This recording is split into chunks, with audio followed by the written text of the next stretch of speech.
Assalamu alaikum wa rahmatullahi wa barakatuh. Zunächst einmal möchte ich mich recht herzlich bei den Geschwistern im islamischen Info-Service-Zentrum bedanken. Allen voran beim Bruder Eddin, der natürlich, wenn er lobt und über Positives spricht, sich selbst beschreibt. Ich danke recht herzlich für die wiederholte Einladung. Es ist mir immer eine Ehre, hier zu kommen, sei es hier oder in Wiesbaden. Und ich fühle mich wohl unter meinen Geschwistern. Und möge Allah subhanahu wa ta'ala euch die Geduld geben, mir zuzuhören und folgen zu können. Wenn der Mensch auf sein Leben blickt, so überkommt ihn manchmal das Gefühl, dass er von allen Seiten bedrängt ist und vom Unglück umzingelt ist. Man hat ein Problem in der Arbeit, dann hat man zu Hause ein Problem, dann hat man im Privatleben ein Problem. Aber egal, wie man es rumdreht, alles stellt ein Problem dar. Derjenige, der keine Arbeit hat, das ist ein Problem. Derjenige, der Arbeit hat, es ist die Arbeit, das Umfeldklima, das Problem. Derjenige, der nicht verheiratet ist, das ist sein Problem, mit dem man nicht fertig wird. Derjenige, der verheiratet ist, ist wahrscheinlich dann der Ehefrau oder der Ehemann das Problem. Und so kommt es einem vor, als ob in jedem Lebensbereich man wirklich mit einer Plage, mit einem Unheil zu tun hat. Und oft ist es so, dass alles auf einmal zum selben Zeitpunkt eintritt. Man geht in die Arbeit, um die Kündigung zu erhalten. Um dann nach Hause anzukommen und im Briefkasten ein Schreiben zu finden, dass die Miete erhöht wurde oder man die Wohnung bis Ende des Monats räumen muss, um einen weiteren Brief zu erhalten, dass der Sohn in der Schule irgendeinen Unfug angestellt hat und der Schule verwiesen wird, um dann auf die wartende Ehefrau zu kommen, die dann einmal ein noch größeres Problem stellt. Und so kommt es manchmal dem Muslim vor, als ob all diese Probleme auf einmal plötzlich und auf ihn einprasseln. Nicht nur das, oft tut der Teufel, der Shaitan, ihm das dann so eingeben oder vorzeigen, als ob nur er damit betroffen ist. Allen Kindern geht's gut, außer meinem Kind. Alle haben Hausfrieden, bloß bei mir ist die Hölle los. Alle haben eine zufriedene Arbeit, außer ich. Eine großartige Wohnung, außer ich. Und so kommt es dem Menschen vor. Ich und meine Probleme. Und er macht seinem Unmut Luft und beschwert sich und sagt, warum ich? Wozu habe ich das verdient? Ich bin ein guter Mensch. Und warum passiert Gutes zu diesen Menschen und nicht mir? Und man hat dann auch oft das Gefühl, dass man sozusagen, als ob es auf einem abgesehen wurde und dieses Unglück gezielt mich trifft. Und man macht da seinem Einwand Luft. Die Frage ist nur, gegen wen erhebe ich da meinen Einwand? Wenn ich sage, warum muss mein Kind krank sein? Warum muss es in der Arbeit heute mich treffen? Warum wurde die Miete meiner Wohnung bei mir erhoben? Warum trifft diese Krankheit mich? Was habe ich getan? Gegen wen erhebe ich da meinen Einwand? Gegen Allah subhanahu wa ta'ala. Und was sagt Allah im edlen Koran?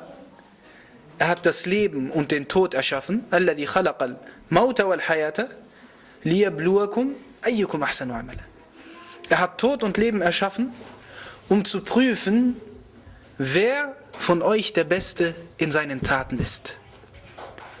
Und daher, derjenige, der an Allah glaubt und den Sinn dieses Lebens verstanden hat, weiß, dass alles, was ihn trifft, eine Prüfung ist. Und diese Prüfung kann unterschiedliche Formen annehmen. Allah subhanahu wa ta'ala sagt, وَنَبْلُوكُمْ بِالشَّرِّ وَالْخَيْرِ. Wir prüfen euch mit dem Guten und mit dem Schlechten, mit dem Üblen und mit dem Guten. Als was? Als eine Fitna. Und wie besteht man die Prüfung mit dem Üblen? Indem man geduldig ist, indem man standhaft ist, indem man Allah gedenkt. Und wie besteht man die Prüfung mit dem Guten? Indem man deine Dankbarkeit zeigt und diese Dankbarkeit ausdrückt, indem man aus der Gattung dieser Gnade spendet oder gibt. Hat mir Allah subhanahu wa ta'ala Geld gegeben, dann ist mein Dank aus dieser Gattung, dass ich eben Geld spende, Geld gebe. Hat Allah subhanahu wa ta'ala mir eine Gesundheit gegeben, dann bestehe ich diese Prüfung dadurch, indem ich die Gesundheit für das einsetze, was Allah subhanahu wa ta'ala zufriedenstellt. Hat Allah subhanahu wa ta'ala mir eine Intelligenz gegeben, dann ist der Dank und das Bestehen der Prüfung darin, dass man das für das einsetzt, was Allah zufriedenstellt.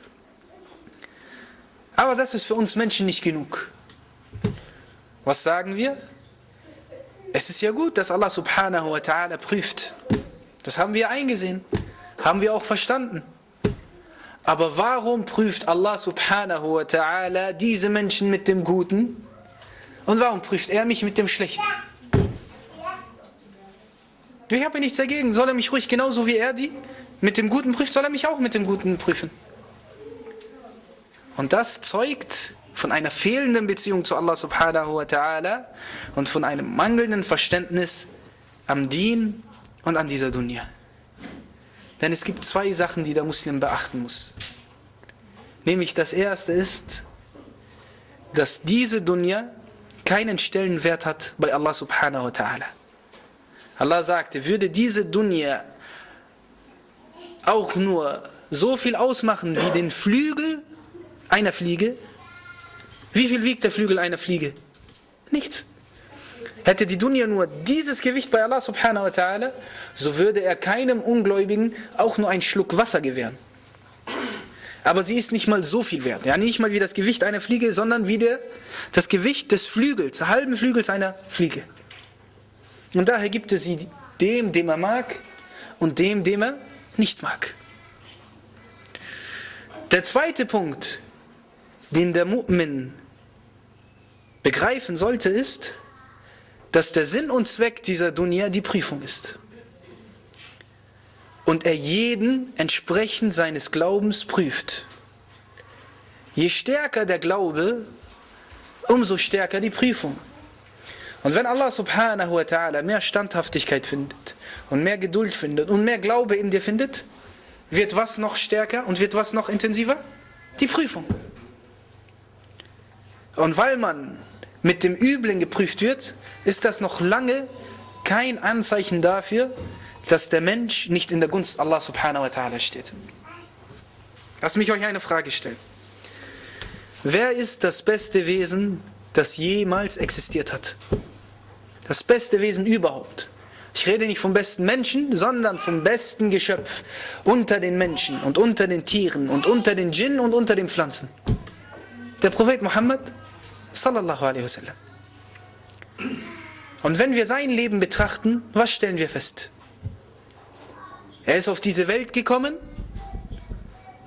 um was festzustellen? Dass er seinen Vater noch nie gesehen hat. Bevor er überhaupt auf diese Dunya kam, er war im Mutterleib, hat Allah subhanahu wa ta'ala ihm seinen Vater genommen. Um dann 6 Jahre zu leben und seine Mutter zu verlieren.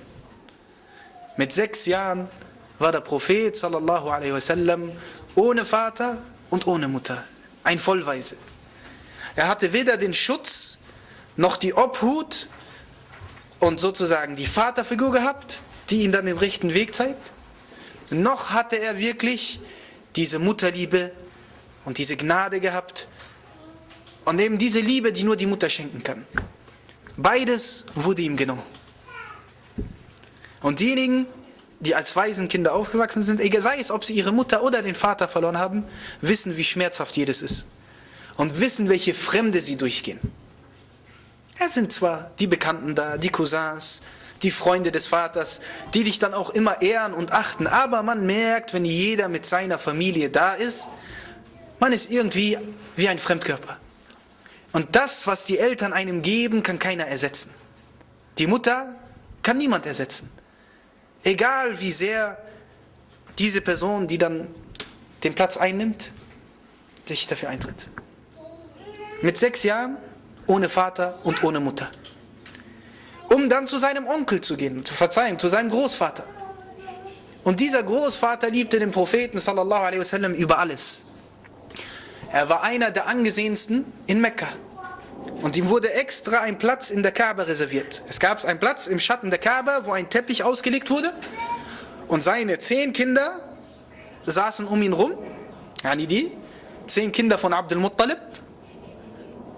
Und dieser Platz war reserviert. Und als der Prophet sallallahu alaihi wasallam ein Kleinkind war, ging er immer in die Kaaba und wollte sich an diesen Platz setzen. Und was haben seine Onkels getan? Sie wollten ihn natürlich wegtun. Warum? Das ist der Platz der Großen, der Älteren. Und dann kam sein Großvater und sagte, lasst meinen Sohn, er nannte ihn nicht mein Enkelkind, sondern lasst meinen Sohn, lasst mein Kind, denn Allah subhanahu wa ta'ala hat gewiss für ihn etwas Großartiges vorgesehen. Und wir haben im Arabischen ein Sprichwort, nichts ist wertvoller und nichts hängt am Herz eines Menschen mehr als der Sohn des Sohns. Beziehungsweise nichts ist noch wertvoller als der eigene Sohn, außer der Sohn des eigenen Sohnes. Und sein Großvater hat ihm diese Liebe gegeben. Und er hat ihm diese Liebe geschenkt. Und er hat ihn verwöhnt. Und er hat ihn sogar hervorgehoben von allen anderen. Und er hat ihm erlaubt, was er den anderen nicht erlaubt hat. Und wie lange durfte er in der Obhut und in der Liebe seines Großvaters sein? 2 Jahre. Mit 8 Jahren hat sein Großvater diese Dunya verlassen. Und dann ging der Prophet sallallahu alaihi wasallam zu wem? Zu seinem Onkel, Abu Talib. Und Abu Talib hat ihn wie seinen eigenen Sohn aufgenommen. Natürlich. Und wie seinen eigenen Sohn geliebt. Und als dann die Da'wah kam, hat ihn keiner so beschützt wie Abu Talib. Außer eine Person. Nämlich Sayyida Khadija. Diese Dame, die ihn als jungen Mann heiratete und die für ihn Ehefrau, Mutter, Freund und Berater war. Und die ihn so verstanden hat wie niemand anderes. Als der Prophet sallallahu alaihi wasallam die Offenbarung das erste Mal erhalten hat, was ist geschehen? Er war in Angst, er war in Schrecken. Er wusste nicht, was mit ihm los war. Bin ich verrückt? Wurde ich von einem Sinn besessen? Wollte mich jemand angreifen? Und er ging sofort zu seiner Ehefrau. So sehr liebte er Khadija. Diejenigen von uns, wenn sie außerhalb des Hauses ein Problem haben, Stress in der Arbeit, sie werden gefeuert, sonstiges. Ich habe ein Problem, der letzte Ort, wo ich hingehe, ist zu Hause und zur Ehefrau. Warum? Weil ich weiß, sobald ich nach Hause komme, ist das Problem, das mich erwartet und die Kopfschmerzen, die mich erwarten, größer als irgendetwas anderes. Er konnte es sich leisten, gleich zu Khadija hinzugehen. Und noch mehr. Sie hat ihm erlaubt, das zu tun, was das Schwierigste für jeden Menschen, für jeden Mann ist. Nämlich vor seiner Frau seine eigene Schwäche einzugestehen. Und er sagte, ich weiß nicht, was mit mir los ist. Ich habe Angst. Ich weiß nicht, ob ich noch bei Sinnen bin oder nicht. Und sie nahm ihn auf und erlaubte ihm, seine Schwäche zu zeigen und machte ihm Mut und unterstützte ihn. Und deswegen hat er sie wie keine andere Frau auf dieser Welt geliebt. Sie war die Erste, die an ihn geglaubt hat. Und als die Menschen ihn ausgegrenzt haben, war sie diejenige, die ihn unterstützt hat. Finanziell, emotionell, in allem. Und sie war die Einzige, die ihm Kinder gegeben hat, die dann gelebt haben. Und der Prophet sallallahu alaihi wasallam hat sie so sehr geliebt, dass er selbst Jahre danach nicht über sie hinweggekommen ist. Und Sayyida Aisha sagte, ich war über keine andere Frau so eifersüchtig, wie ich über Khadija eifersüchtig war. Und was passiert? Binnen 3 Tage stirbt sein Onkel und seine Ehefrau Khadija. Innerhalb von 3 Tagen verliert er die beiden Menschen, die ihm am meisten unterstützt haben. Und dieses Jahr wurde das Jahr der Trauer genannt. Und Allah subhanahu wa ta'ala hat in diesem Jahr, aufgrund dieses Anlasses, die gesamte Surah Yusuf in einem Stück auf ihn herabgesandt. Warum? Damit er den Propheten tröstet und damit er ihm seinen Kummer und seine Last nimmt. Und der Prophet ist niemals von dieser Frau weggekommen, selbst Jahre danach. Eines Tages, er saß in Medina, in der Wohnung mit seiner Ehefrau Khadija, unsere Mutter Khadija, möge Allahs Wohlgefallen auf ihr liegen. Und plötzlich hörte er die Stimme von der Schwester von Sayyida Khadija. Das heißt, sie war vor der Tür und hat gerufen, wollte etwas.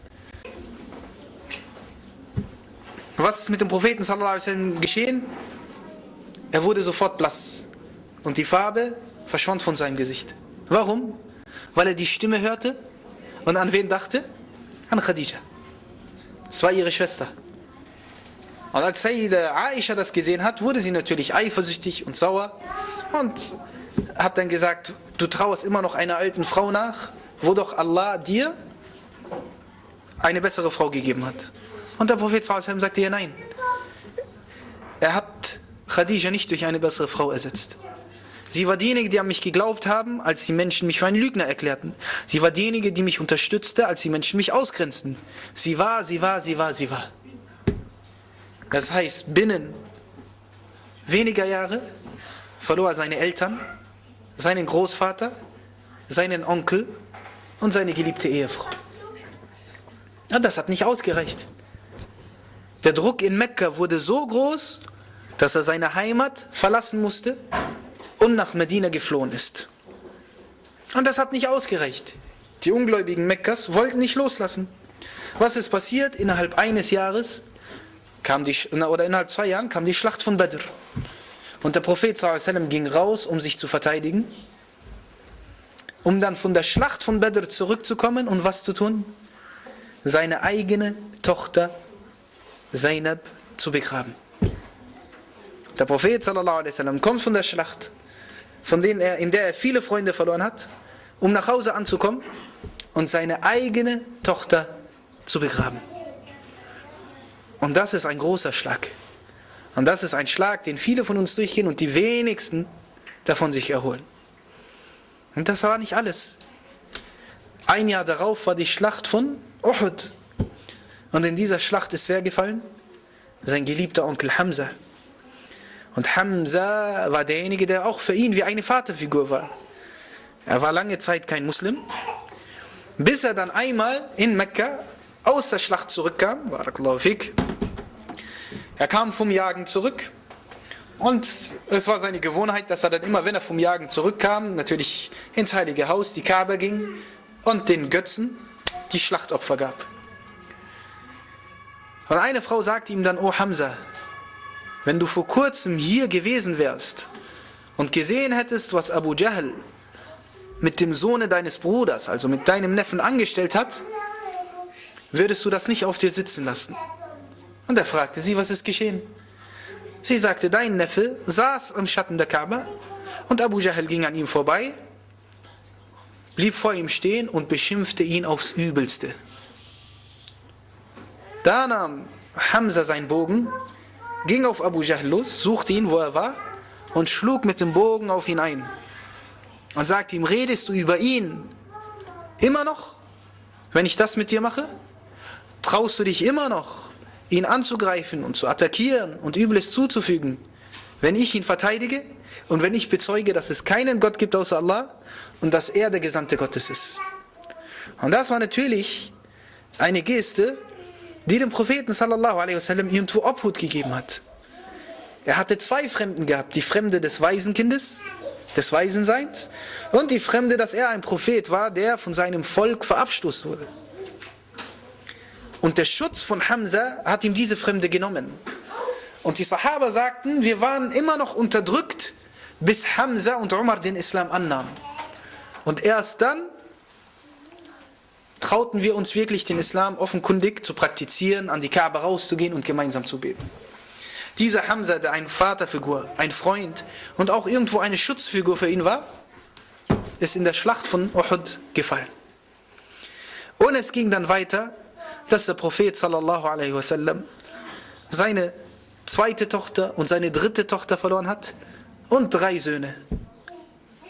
Und der bekannteste, prominenteste Fall ist der von Ibrahim. Der Prophet hatte 7 Kinder. 7. 6 davon sind zu seiner Lebzeit gestorben. 6 davon hat er verloren. Er hat nicht ein Kind begraben, sondern 6 eigenhändig. Und da muss man sich vorstellen, wie viel hat das Herz des Propheten sallallahu alaihi wasallam ausgehalten und ertragen.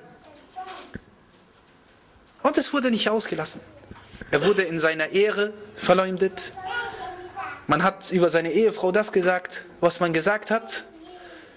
Allah hat ihn natürlich freigesprochen, aber der Schmerz, den er erlebt hat, dass er in seiner Ehre, in seiner Ehefrau beschuldigt wurde, um dann gegen sein Lebensende so zu erkranken, dass er wirklich nicht mehr aus dem Haus konnte und nicht mehr mit den Muslimen beten konnte.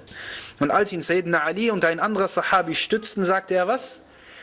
Mein Leiden in dieser Krankheit ist so stark wie das Leiden zweier Männer. Ich schmerze und leide so viel wie zwei von euch. Und Allah subhanahu wa ta'ala hat ihn dann genommen und er ist zu Allah zurückgekehrt. Die Frage, die ich nun stellen möchte, ist: Gibt es jemand, der in der Gunst Allahs und der in der Gnade Allahs höher steht als der Prophet sallallahu alaihi wasallam? Das, was wir erleben, das, was wir als Prüfung empfinden und sehen und wo wir leiden und sagen, es geht nicht mehr und uns geht es so schlecht wie niemand anderem und keiner weiß, welches Leid ich durchgehe. Wenn wir es mit dem Leiden des Propheten sallallahu alaihi wasallam vergleichen, ist es auch nur ansatzweise so schlimm wie seines? Er wurde in allem getroffen. In seiner Gesundheit, in seiner Heimat, in seiner Ehre, in seinen Kindern, in seinen Geliebten. Es gibt niemanden, der ihm nahe stand, den er nicht verloren hat. Es gab keinen Schmerzen, den der Prophet sallallahu alaihi wasallam auf dieser Dunya nicht erlebt hat. Aber wir sagen, all das ist etwas, was seine hohe Stellung bei Allah subhanahu wa ta'ala untermauert. Und mit jeder Prüfung und mit jeder Krise ist seine Rangstufe und sein Stellenwert bei Allah subhanahu wa ta'ala erhöht worden. Daher derjenige, der eine Prüfung durchgeht und derjenige, der ein Leiden durchgeht, sollte wissen, dass das eine Gnade von Allah subhanahu wa ta'ala ist. Und dass das etwas ist, wodurch Allah seine Rangstufen erhöht. Und daher sehen wir, dass kein Leiden größer als das Leiden war der Propheten. Sayyidina Ibrahim und Sayyidina Ayyub, Sayyidina Yusuf haben alles gesehen. Und das schlimmste Leiden und die meisten Prüfungen und die schwersten Prüfungen waren welche? Die des Propheten sallallahu alaihi wasallam. Und aufgrund dessen ist seine Rangstufe die höchste. Der letzte Punkt, den wir diesen Geschwistern sagen, die dann meckern. Warum ich? Warum prüft Allah subhanahu wa ta'ala mich mit dem Üblen und sie mit dem Guten? Soll er mich doch auch mit dem Üblen und Guten prüfen? Wen stelle ich die Frage? Welche Prüfung ist schwieriger? Und welche Prüfung hat die höhere Wahrscheinlichkeit, dass man durchfällt? Die Prüfung mit dem Guten oder die Prüfung mit dem Üblen? Wenn wir sehen, dass Allah subhanahu wa ta'ala einen mit dem Guten prüft, so ist das eine härtere Prüfung. Und die Durchfallsquote darin ist um einiges höher. Warum? Was macht derjenige, dem Gutes widerfährt? Allah subhanahu wa ta'ala gibt ihm Intelligenz. Er ist erfolgreich in seiner Schule, dann erfolgreich in seinem Studium, dann erfolgreich in seinem Berufsleben.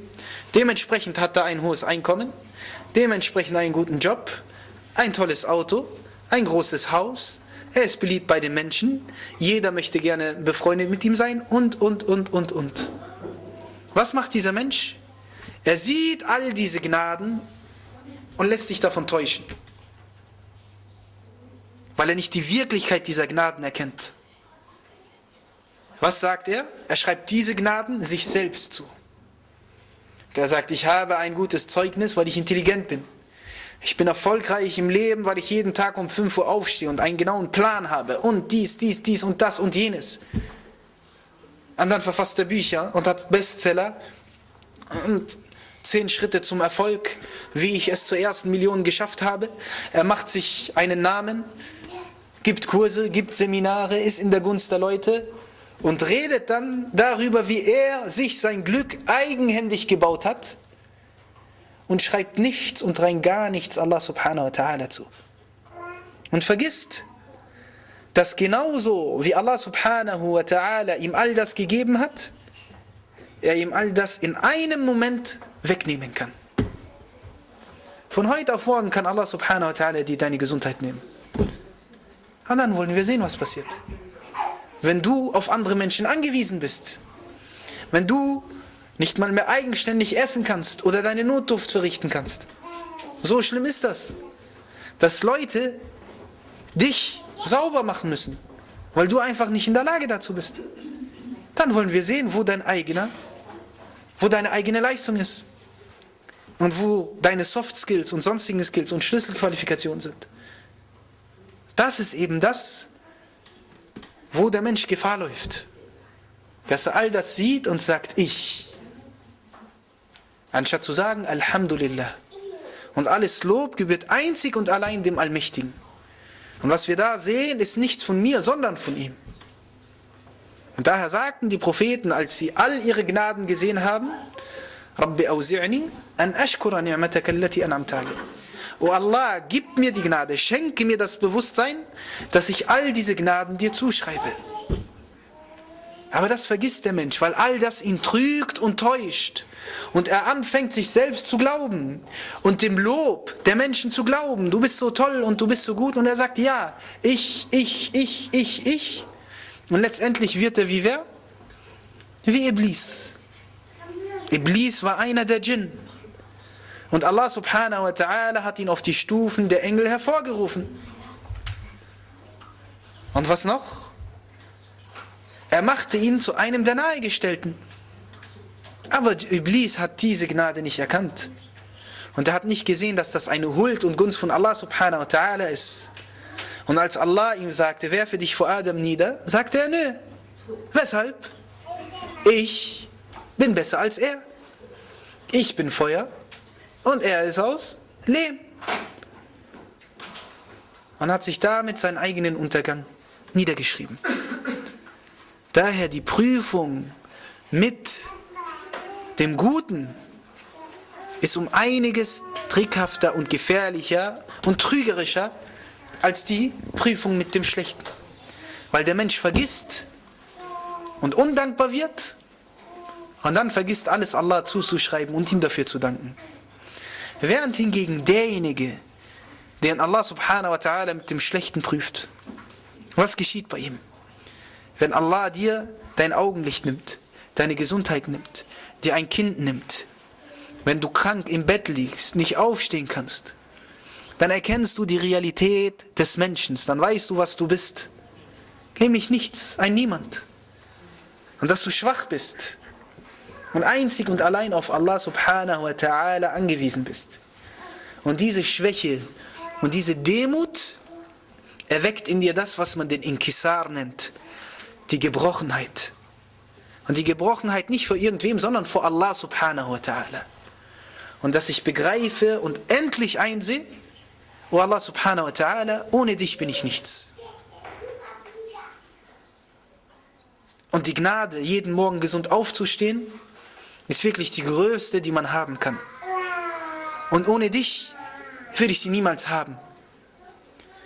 Die Gnade, dass ich weiß, was der Islam ist die größte, die es gibt. Und die habe ich einzig und allein dem Allmächtigen, dem Schöpfer zuzuschreiben.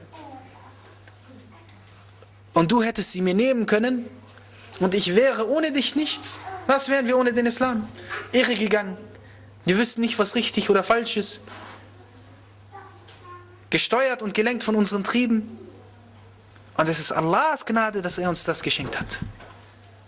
Und daher ist es eine leichtere oder eine bessere Prüfung, in der eine Gnade darin steckt, weil man zu Allah wiederfindet. Und weil man dann Allah in dem Ton anspricht, den er liebt. Dem Ton der Demut, die Sprache der Gebrochenheit, die Sprache des Erbitteln, des Bettelns. Und dass man wirklich begreift, ich bin ein Knecht des Allmächtigen. Und ich bin ohne ihm nichts. Und so findet man zu Allah subhanahu wa ta'ala wieder. Diese Gnade, wenn es einem übel und schlecht geht, erinnert an wen? An Allah subhanahu wa ta'ala. Und wenn es einem gut geht, vergisst man Allah und alles. Und um es auf den heutigen Kontext zu übertragen, oder für uns die meisten, es ist Februar oder es ist Juli, Juni und Prüfungszeit. Und das ist da, wo man merkt, oh Allah, ohne dich läuft nichts. Das ist der Drittversuch, das ist der Zweitversuch, 60% sind durchgefallen. wenn ich diese Prüfung nicht schaffe, waren diese 6 Semester, die ich studiert habe, für nichts. Und man lernt zwar ein bisschen, aber je näher man zur Prüfung kommt, umso öfter kommt man in die Moschee, umso regelmäßiger sind die Gebete, umso konzentrierter ist das Gebet. Aber umso mehr ist auch dann die Gebrochenheit. Und dieses Sujud ist dann auch ein wahrhaftiges Sujud. Und man ist dann im Sujud und fleht Allah subhanahu wa ta'ala an. Und das ist, was den Knecht ausmacht. Oh Allah, ich bitte dich. Oh Allah subhanahu wa ta'ala, bitte nimm mir diese Last. Oh Allah, lass mich einfach nur bestehen und ich werde alles wieder gut machen. Ich werde regelmäßig in der Moschee beten. Und. Und was passiert dann? Man schreibt sich gegenseitige SMS und dann hat man mit Erinnerungen und mit Hadithen, man fängt an, wieder den Koran aufzuschlagen und dann, weil man sowieso aus Panik nicht mehr richtig lernen kann, dann lass uns gemeinsam treffen zu einem gemeinsamen Qiyam al-Layl und alle beten zusammen und so weiter und so fort. Und man wartet auf die Prüfung und in dieser Phase achtet man auf alles. Es ist kein Fluchwort, das kommt. Man achtet auf das Gebet. Man achtet auch davor, irgendeine Sünde zu begehen. Warum? Weil ich Angst habe, wenn ich diese Sünde begehe, dann kommt die Rache Allah subhanahu wa ta'ala und vielleicht erwische ich die Prüfung nicht oder bestehe die Prüfung nicht und man hat einen Khushu', wie man ihn noch nie hatte. Kaum kommt das Ergebnis, kaum ist es bestanden, müssen wir nur sehen, wie das nächste Gebet ist. Davor war noch jedes Gebet regelmäßig gebetet, vor allem das Fajr-Gebet. Man kriegt zum Dhuhr die Note, Alhamdulillah, und man fällt wieder in alte Muster und Allahu A'lam, wie es mit dem Asr-Gebet dann aussieht. Und daher, manchmal ist die Prüfung mit etwas, was für uns als schlecht erscheint, etwas Gutes. Und darin liegt die Gnade Allah subhanahu wa ta'ala. Weil der Mensch jemand ist, der diesen Tughyan, Kalla innal insana la yatgha, dieser Mensch überschreitet. Dieser Mensch ist in sich drin ein Tyrann. Aber dieses Überschreiten und diese Tyrannei ist nicht gegen irgendwen, sondern gegen sich selbst. Weil er sich selbst Unrecht tut. Und er vergisst, dass auch all dieses Leiden und all dieses Übel seine Sünden löscht und seine Stufen bei Allah subhanahu wa ta'ala erhöht. Daher bitten wir Allah, den Allmächtigen, den Gnädigen, dass er uns zunächst einmal Geduld schenkt.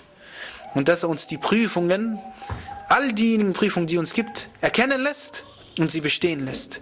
Und uns dankbar sein lässt für jede Gnade, die er uns gegeben hat. Und Geduld gibt für jede Prüfung, die wir durchgehen.